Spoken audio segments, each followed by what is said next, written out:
Antes de comenzar, queremos recordarles que este espacio tiene un fin estrictamente educativo e informativo, basado en fuentes verificadas para fomentar una comprensión profunda de los hechos globales.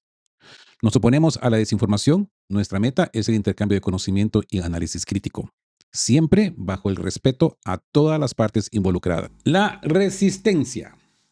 El zarpazo de Trump y la resistencia bolivariana.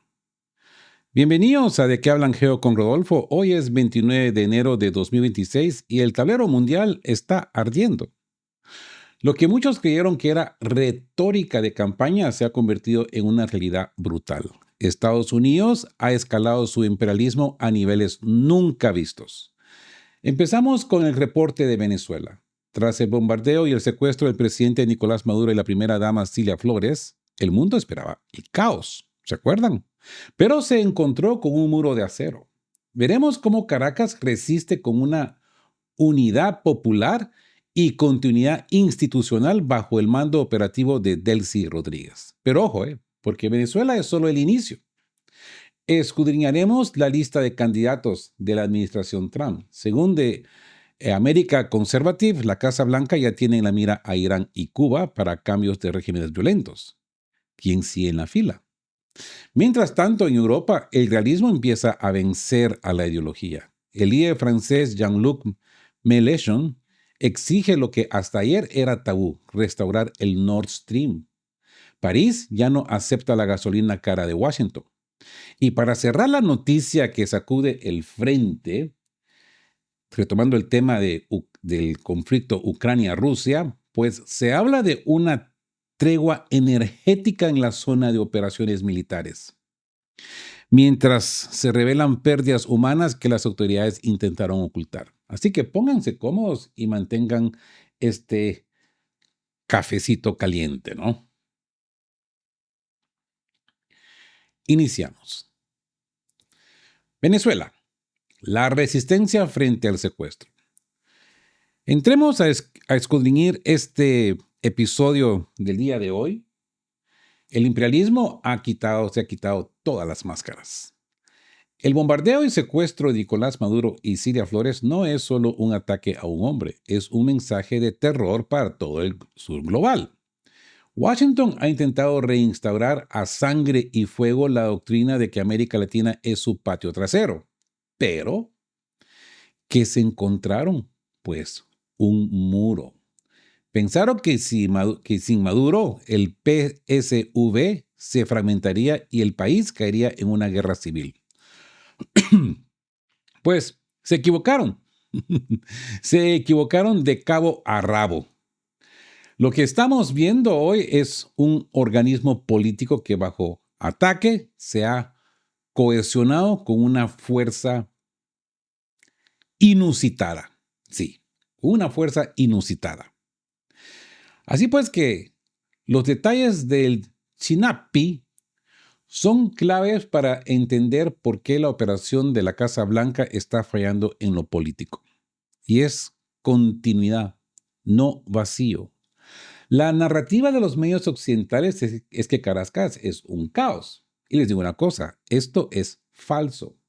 Se ha aplicado una ingeniería constitucional quirúrgica. Delcy Rodríguez asume funciones operativas como presidente electa, pero manteniendo la figura de Maduro como el presidente constitucional secuestrado. Esto bloquea cualquier intento de imponer un gobierno títere de transición desde el exterior. ¿Me explico? La respuesta del organismo. Venezuela no ha reaccionado como un país derrotado, sino como uno en movilización total. Instituciones operativas, fuerzas armadas desplegadas y el pueblo organizado. Cuando golpeas la cabeza y el cuerpo sigue luchando con más fuerza, ¿verdad? Es que la raíz del movimiento es mucho más profunda de que los analistas del Pentágono calcularon.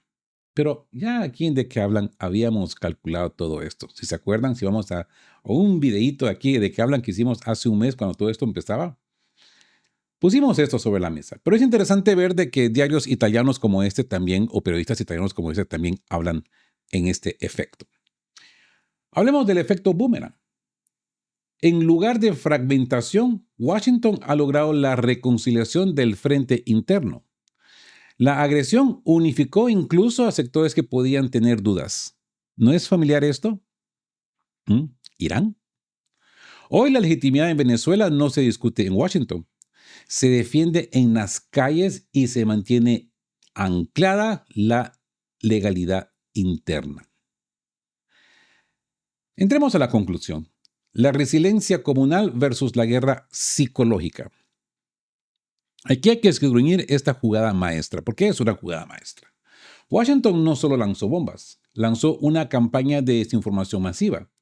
Intentaron crear la narrativa del fin del chavismo y hasta presentaron a Trump como la autoridad de facto sobre Venezuela. ¿Se dan cuenta? Es la guerra psicológica en su máxima expresión. Pero se toparon con la claridad de Delcy Rodríguez. Como les digo, hay que darle tiempo al tiempo. No hay transición, hay un crimen. No hay vacío, hay un secuestro. ¿Ok? Así pues que aquí es donde el Pentágono pues siempre se equivoca al analizar a Venezuela y muchos otros lados, pero en este caso particular al analizar a Venezuela. El pilar comunal, la resiliencia de la revolución no está en los despachos, sino en las comunas. Washington pensó que el pueblo se paralizaría, pero lo que hubo fue disciplina. Mientras las bombas caían, las redes de suministro solidario y el poder popular se activaron para garantizar que el Estado siguiera funcionando. El imperialismo quiere el caos como pretexto, como siempre lo hacen, pero el pueblo organizado le está dando estabilidad. Así que nos encontramos con soberanía ante el chantaje, ¿no? Delcy Rodríguez ha sido clara. El suministro de alimentos y las políticas sociales no se detienen. Incluso ha prometido leyes contra la especulación y el control de los precios en medio de la crisis. Es una declaración de guerra económica al chantaje externo. Venezuela no está en pausa, está en combate productivo, ¿ok? Así que el Caribe como zona de paz. Venezuela ha llevado el conflicto a la CELAC, a la CLAC. No es solo defensa nacional, es seguridad regional. Al exigir la retirada de las fuerzas militares de Estados Unidos de las aguas caribeñas, Caracas le dice a toda América Latina, si hoy nos golpean a nosotros por no alinearnos, mañana irán por ustedes. Es un llamado a la responsabilidad colectiva ante el matonismo de la Casa Blanca. Así que esperemos pues que nuestros gobernantes en todos los países de Latinoamérica pues contesten al respecto, ¿no? Siendo ejemplo y no agachando la cabeza. Como decía mi abuela, que en paz descanse, el que mucho se agacha, pues todo se le ve. Así pues que una llamada de alarma, de alerta a todos nuestros presidentes. La conciencia colectiva y el manual del imperialismo. Washington pensó que con un golpe de mano borraría el chavismo del mapa. Pero la diplomacia venezolana está jugando en dos tableros. Mientras denuncian el secuestro en organismos internacionales, mantienen los canales abiertos con Lula, Petro y Sánchez. Incluso hay esa llamada telefónica con Trump en medio de la máxima tensión. No se engañen. Es una maniobra para demostrar que Caracas no está aislada y que tiene la iniciativa política. ¿Y han visto ese video de Marco Rubio en el Senado? Que lo están cuestionando y recibió careo con Rand Paul. Y Rand Paul pues le cuestiona esta situación, si esto no es una declaración de guerra, y Marco Rubio se pone ahí del tingo al tango queriendo excusarse diciendo, no es declaración de guerra, es una operación por la seguridad nacional de nuestro país, anti-narcoterrorismo y todas estas cosas. Y Rand Paul le pregunta, ok, y si digamos que esta operación sucede en Estados Unidos, que en 10, 15, 20 minutos o media hora o 10 horas, secuestran al presidente. ¿Esto no es una declaración de guerra? Rand Paul realmente puso en la esquina a este diablillo de Marco Rubio. Pero bueno, no hay que entusiasmarse, porque cuando miramos a Estados Unidos y su Senado es un circo. Es un circo para apaciguar todas las masas, ¿ok? Al final de cuentas, ya conocemos al tío Sam y todos sus hijillos, ¿no? Son la misma cosa. Solo hacen shows para distraer. Como dice Vladimir Putin y Xi Jinping, por sus acciones hay que evaluarlos. No por las cosas que dicen y las cosas que critican y gritan en los senados y en los foros. Por las cosas que hacen es que hay que juzgarlos. No se confundan, ¿eh? Eso que vieron ustedes ahí de Rand Paul cargándose con Marco Rubio para demostrar que Estados Unidos es un país de transparencia. No, yo no me lo trago. Es un show. Pero bueno, el artículo de Chinapi nos da la clave para entender la guerra de narrativas. Etiquetas para el robo.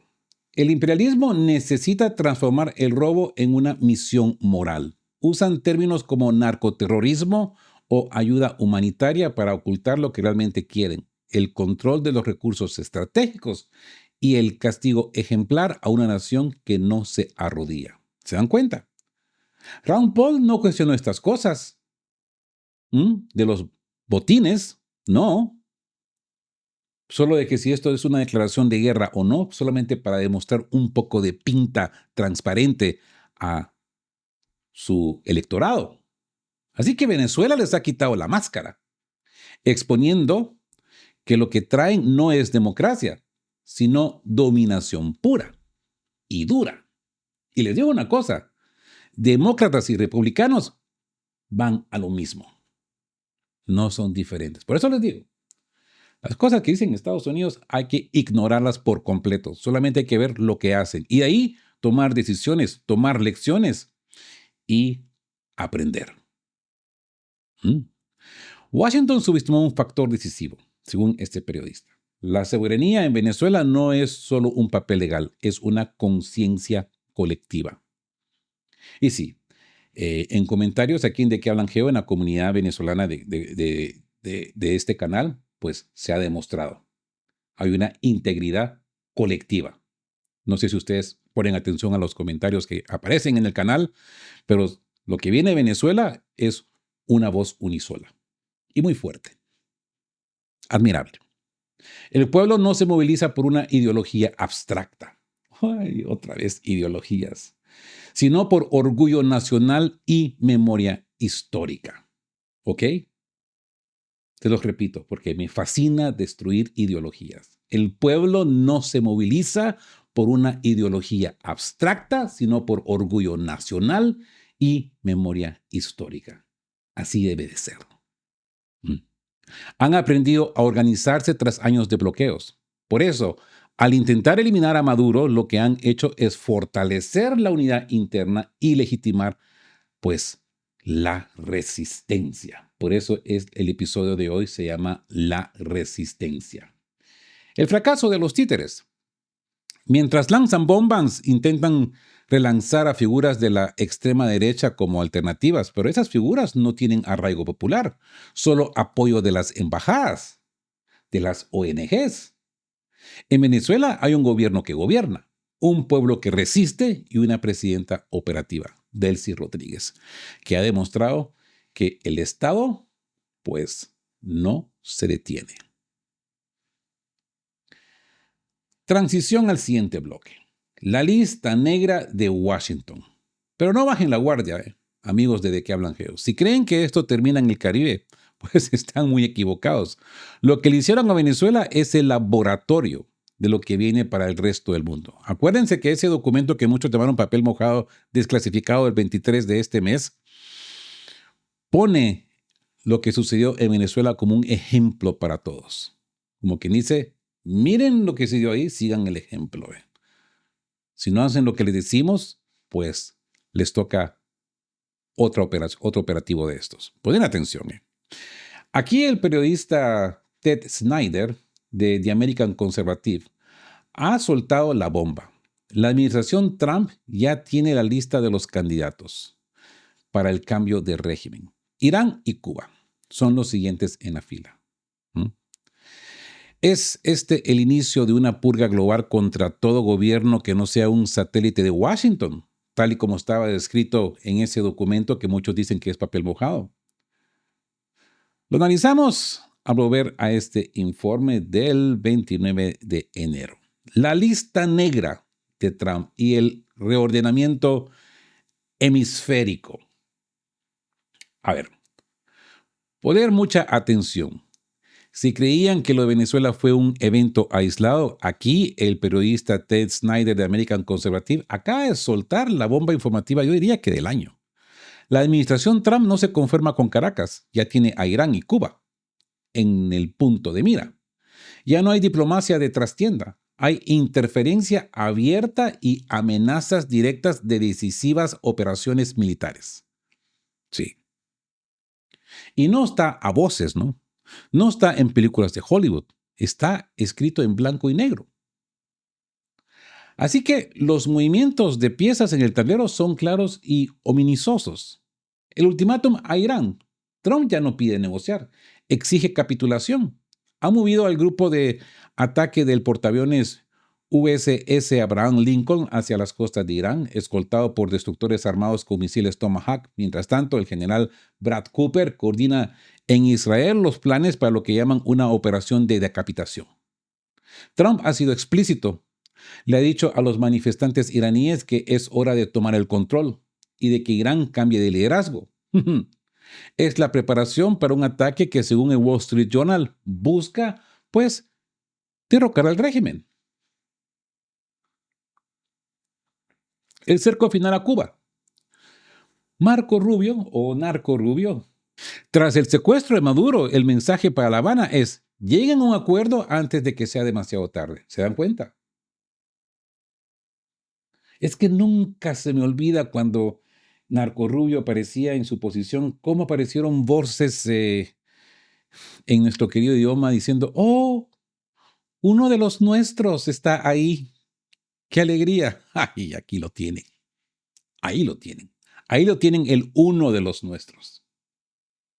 Lleguen a un acuerdo antes que sea demasiado tarde. Trump ya ha cortado el flujo de petróleo y dinero venezolano a la isla. El famoso cero petróleo. La meta es clara: cambio de régimen en Cuba antes de que termine el año para consolidar el legado de Trump y la doctrina Don Roe. Así que buscan funcionarios internos que faciliten la transición mientras mantienen la amenaza militar implícita tras lo visto en Caracas. Sí. Es que otra vez tenemos que hablar de esta doctrina Don Roe. Snyder lo deja claro. Trump ve el derrocamiento de los sistemas no alineados en el hemisferio como una prueba decisiva. Ya no se trata de democracia, se trata de reestructurar el continente bajo la bota de Washington. Si Venezuela fue el laboratorio, Cuba e Irán son el objetivo principal de esta purga geopolítica. Regresando a la amenaza a Irán, la Armada estadounidense ya navega hacia el Golfo Pérsico. Trump ha pedido opciones decisivas y los planes para derrocar al régimen están sobre su escritorio. Incluso ha instado a los manifestantes iraníes a tomar control. El despliegue de los cazas F-15 y el portaaviones Abraham Lincoln no es un ejercicio, es un ultimátum. Así que podemos ver también intervencionismo en Haití e Irak. En Haití, la Embajada de Estados Unidos ya tacha de ilegal cualquier decisión soberana que no les guste, amenazando con la máxima retribución. Y en Irak, el guión es el mismo que en Venezuela. Si el nuevo gobierno incluye grupos pro-iraníes, Washington les cortará el acceso a sus propios ingresos petroleros. Es decir, les roban su propio dinero para obligarlos a obedecer. Y con esto pasemos a la rebelión en Europa. Mientras Washington juega al gran garrote en el Caribe y el Medio Oriente, en Europa el hambre y el frío están despertando a las naciones. En Francia, Jean-Luc Mélenchon ha roto el consenso de la sumisión y exige lo que hasta ayer era tabú: restaurar el Nord Stream. Dice que París no puede seguir siendo rehén del gas caro estadounidense. ¿Estamos viendo la primera grieta real en la Alianza Atlántica? ¿O es que el bolsillo de los europeos ya no aguanta más ideología? Entremos a este análisis. Mélenchon y la rebelión del gas. Francia rompe con Washington. Poner mucha atención. El tablero europeo acaba de recibir una sacudida desde París. El líder de Francia insumisa, Jean-Luc Mélenchon, ha soltado una bomba en plena conferencia de prensa internacional. Hay que restablecer el Nord Stream. Mélenchon no solo pide volver al gas ruso, está lanzando un desafío directo al corazón de la estrategia estadounidense. Dice que es inaceptable que Francia sea obligada a comprar gas y petróleo de Estados Unidos a precios de oro, mientras la infraestructura rusa está ahí esperando ser reparada. Lo que Mélenchon no sabe es de que no hay que repararla. El Nord Stream 2 tiene tuberías sanas, presuradas, listas para el tránsito. De esto hablamos ayer, ¿no? Así pues que las palabras de Mélenchon marcan un antes y después en la política francesa. Ya hablamos ayer de la política alemana y cómo acusan a Gerhard Schröder de división del continente, pues ahora encontramos a este político francés. No alineamiento 2026. Mélenchon recupera el concepto de la Guerra Fría, la no alineación. No quiere ser satélite de Washington ni de Moscú, pero entiende que la soberanía de Francia pasa por no ser rehén energético de nadie. Al representante sin la bandera de la Unión Europea manda un mensaje claro. Es que cuando este señor estaba siendo entrevistado, se portaba con la bandera francesa y la bandera de las Naciones Unidas. No había bandera de la Unión Europea presente. Por eso es de que se hace esta nota, ¿no? Al representante sin la bandera de la Unión Europea. Manda un mensaje claro. Francia primero, Bruselas después. Así que Rusia en el paradigma europeo, ¿no? Recuperando la visión de Charles de Gaulle, Mélenchon propone reincorporar a Rusia a la arquitectura paneuropea. No aceptamos la idea de expulsar a Rusia de Europa, ha dicho. Incluso sobre el conflicto en Ucrania, propone una solución democrática. Que la gente del Donbass y del sur de Ucrania vote por decidir su destino. Bueno, aquí yo creo que este señor no se entera porque ya hubo votación. Pero bueno, es el realismo político frente a la guerra infinita. El eje con China e India. Mélenchon va más allá de Europa. Apuesta por una asociación privilegiada con los gigantes de mayoría mundial, China e India, para combatir lo que él llama la amenaza creciente de la administración Trump. Entiende que el mundo ya es multipolar y que Francia debe liderar ese movimiento de no alineados. Pasemos a la tregua energética en el frente. Pero mientras Mélenchon pide reconstruir tubos de gas, que no se entera porque hay tubos que están intactos, en el frente de batalla ruso-ucraniano algo extraño está sucediendo. Se informa de una tregua energética secreta. ¿Es un ahorro de tiempo y dinero o el preludio de una tormenta mayor? Además, han salido a luz pérdidas militares que las autoridades mantuvieron bajo 7 llaves. ¿Qué nos están ocultando en el campo de batalla? Entremos a este análisis. Llamémosle el laberinto de la desinformación. Sí, la falsa tregua energética. Escudriñen esto con mucho cuidado, amigos de qué Blanqueo. En las últimas horas, las redes se han inundado con una noticia que parece demasiado buena para ser verdad. Una tregua energética. Dicen que Rusia ha ordenado no atacar más plantas eléctricas para ahorrar dinero en la reconstrucción futura. Muchos canales de YouTube y Telegram, incluso algunos que aparecen patriotas, están picando el anzuelo. Pero aquí en De qué hablan Geo vamos a pelar la cebolla de esta mentira, aunque nos haga llorar. Porque así es como nos intentan engañar en este 29 de enero. La fábrica de fakes, como dice Donald Trump, fake news. La fábrica de noticias falsas.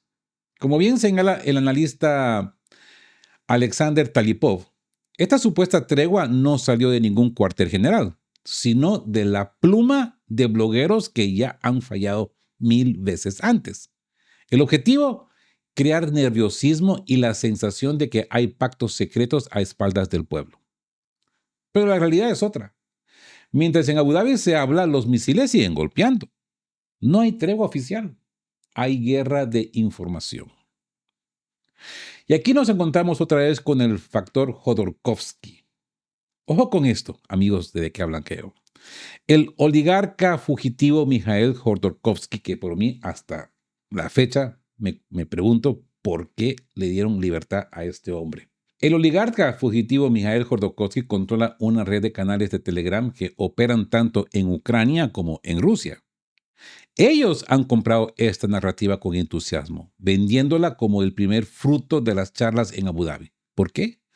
Porque quieren instalar la idea de que Rusia está débil o negociando por desesperación. ¿Mm? Es una operación de desmoralización coordinada desde Occidente. Y es que miren, este es el peligro con las informaciones falsas, porque una información falsa genera otras informaciones falsas que aparentemente tienen un grado de verdad. Y este es el gran problema. Miren, el chantaje de Transnistria. Sí. Porque miren, para que la mentira sea más creíble, la mezclan con la amenaza real de Moldavia. ¿Se dan cuenta? El ministro de Exteriores ucraniano sugiere apoyar un ataque a Transnistria para hacer que los rusos teman. Es el combo perfecto. Te doy una falsa esperanza, tregua, y un miedo real, un nuevo frente. Así es como logran que la gente deje de confiar en sus propios líderes. ¿Se dan cuenta? Y lo que más me llama la atención de que esto lo escuchaba yo hoy de La Voz, de uno de los canales que muchos dicen que es prorruso. Para mí es un canal muy imparcial. Me voy a refrenar de decir el nombre hoy, eh, porque estoy seguro que ha picado el anzuelo y ya mañana va a declarar que ha picado el anzuelo. Pues este chaval respondía de que él considera de que esta noticia es verdadera basado en lo que decía el ministro de Relaciones Exteriores de Ucrania con respecto al apoyo a Moldavia con el tema de Transnistria. Entonces dice él, pues esto ha de ser así y por eso los rusos ahora están reconsiderando siguiendo atacar por miedo a que Ucrania empiece a atacar Transnistria. Dije yo, esto suena muy... tiene muy mal olor. ¿Por qué? Porque la tensión en Transnistria está tensa desde hace 4 años. En más de 5 ocasiones han habido fricciones en esa área y no se han desarrollado. Y no veo por qué se van a desarrollar ahora. Si no se desarrollaron cuando Ucrania tenía su super ejército con armas maravillosas, no se va a desarrollar ahora que no pueden cubrir ni siquiera un agujero en el frente. Por favor. Por favor. Pero lo que voy es de que utilizan todo esto, como les digo, una información falsa, crea muchas más basadas en realidades a medias o realidades completas. Ahora, desmintiendo desde la trinchera, no. Wagner no recibe órdenes de tregua. Mientras los canales de Jodorkovsky celebran una tregua imaginaria, los hombres que están apretando el gatillo dicen algo muy distinto.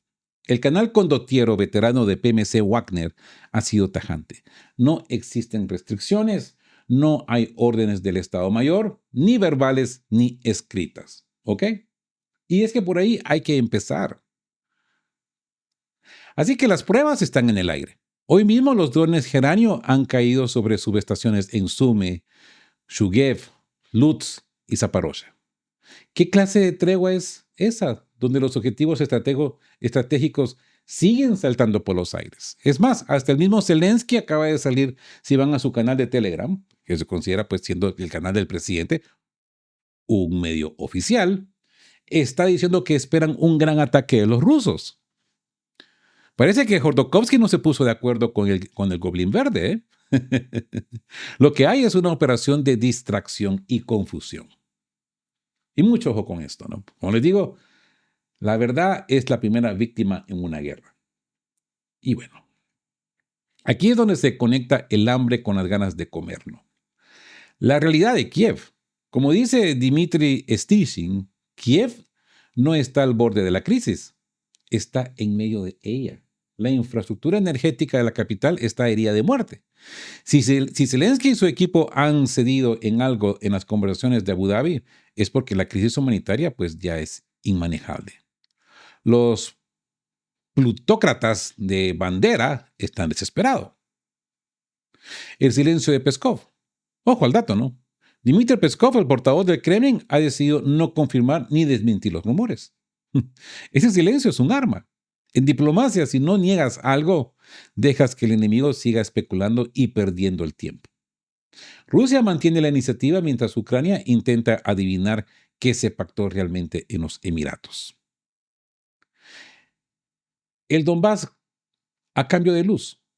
El analista Alexei Shukonkin lanza la pregunta que todos nos hacemos. Si hay una moratoria, ¿qué entregó Kiev? Todo apunta a que el único obstáculo real es la presencia militar ucraniana en el Donbass. ¿Está Budanov negociando la salida de sus tropas a cambio de que no apaguen el interruptor definitivo en Kiev? Esto solo lo sabremos quizás en unos días, semanas o mes. Número 2. En Belgorod, la apuesta suicida de Sirski. Poner mucha atención. Mientras nos venden treguas ficticias en Telegram, los movimientos de satélite y los reportes de inteligencia nos dicen algo muy diferente. El comandante en jefe ucraniano, Alexander Sirski, está moviendo sus últimas piezas de élite. Informes de última hora confirman que las Fuerzas Armadas de Ucrania están concentrando a 2 de sus brigadas de asalto aerotransportadas más potentes, la 82 y la 95, justo frente a la región rusa de Belgorod. Y no vienen solas. La 148 de artillería, brigada de artillería, ya está desplegada en la zona fronteriza. Así que, ¿estamos ante el preludio de un Kursk número 2? Como les digo, ¿de dónde salen estas cosas de que hay una tregua? El frente lo dice, habla de distinta manera, habla un lenguaje completamente distinto. No desde un escritorio de Londres, con su telenoticiero con nombre ruso, pero con base en Países Bajos, y con sus editoriales en el New York Times, y con un mogollón de canales de Telegram, pues, bajo su control. El frente dicta una cosa muy diferente. Y estos puntos no se conectan, ¿eh? Esta farsa de la tregua no se conecta con lo que estamos viendo en el frente. Así que, ¿por qué las palabras de Sirski son una confección de debilidad disfrazada de audacia? Es una ofensiva para no morir. Sirski lo ha dicho abiertamente. La victoria no se logra mediante la defensa. Su plan es realizar operaciones ofensivas para obligar a Rusia a retirar tropas de las zonas donde Ucrania está al borde de la derrota. Esto no le ha funcionado a Sirski. Esto fue lo que quisieron hacer en agosto del año antepasado. Y no lo lograron. Es decir, quieren quemar lo último que les queda de élite en una incursión de distracción para aliviar la presión insoportable en el Donbass. No les ha funcionado. El factor Belgorod. A diferencia de la incursión original en Kursk, atacar Belgorod es entrar en una zona mucho más fortificada y con mayor presencia de reservas rusas. Si Sirski lanza sus brigadas a través de esa frontera, no está buscando conquistar territorio.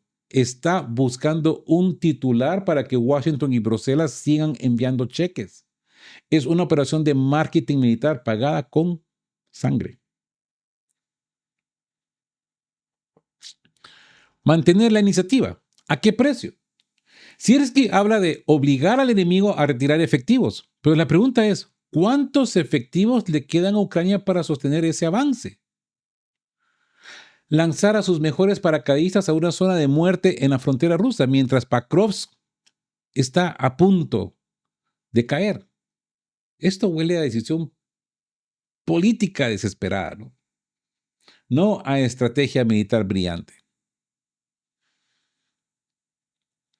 Hablemos de las pérdidas colosales. Mientras Siersky planea su próxima gran apuesta, la realidad en las morgues y los hospitales de retaguardia ya no se puede ocultar. Ha salido a la luz la cifra de pérdidas colosales que las autoridades ucranianas mantuvieron bajo 7 llaves durante meses. Los números son estremecedores y explican por qué están tan desesperados por una tregua o una nueva ofensiva de distracción. Así que lo revelamos en este cierre de este reporte especial. El sacrificio de Kupiansk y la trampa de Siersky. Hemos llegado al corazón de la tormenta. La noticia que Kiev intenta ocultar bajo 7 llaves, bajo 7 candados, han salido a luz. Pérdidas colosales en el sector de Kupiansk. Mientras los canales de desinformación nos hablan de treguas, en el barrio de Kupiansk, Uslovy, 5.500 soldados ucranianos han caído. Es un matadero humano que las autoridades mantienen en secreto. Y la mayoría son mercenarios sudamericanos, Les cuento, ¿no? Así pues que vamos a conectar los puntos de este 29 de enero. La carnicería de Kupiansk, la brigada de élite Charter y otros grupos de asalto están siendo triturados.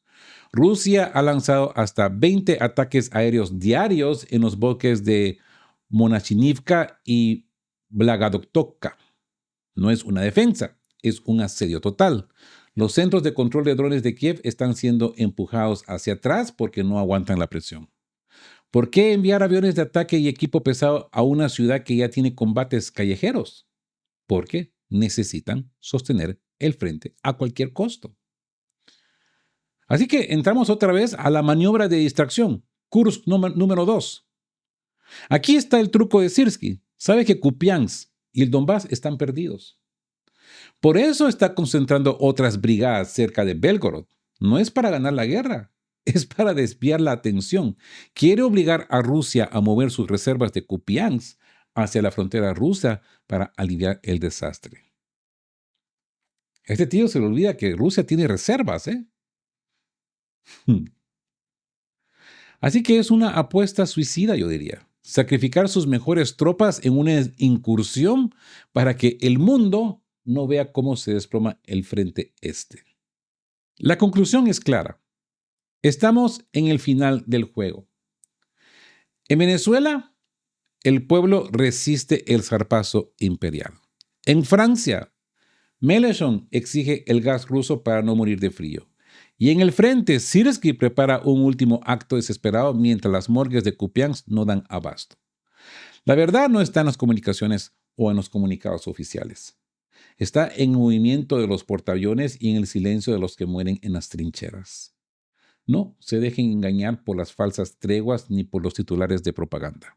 Aquí seguimos escudriñando la realidad para que ustedes tengan un mapa completo. Gracias por estar en la trinchera informativa un día más. Y como siempre les digo, queridos todos, estén juntos, fuertes, siempre buscando por la verdad y sean justos. Chao, chao.